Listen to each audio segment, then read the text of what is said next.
Taguig Representative Alan Peter Cayetano has apologized to his staff for not informing them of his resignation. He told this to them on Facebook minutes after 186 lawmakers voted to kick him out and elect Marinduque Representative Lord Alan Velasco as Speaker.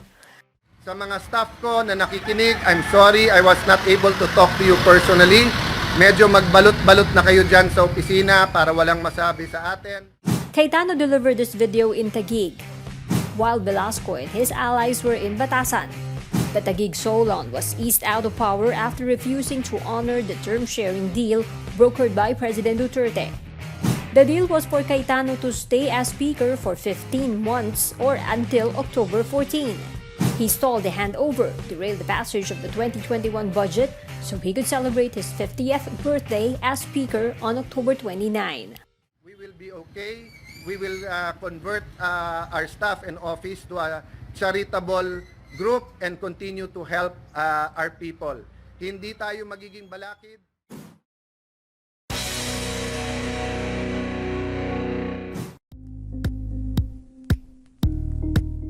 Thank you for watching Politiko TV. Please like and subscribe to our channel for more videos.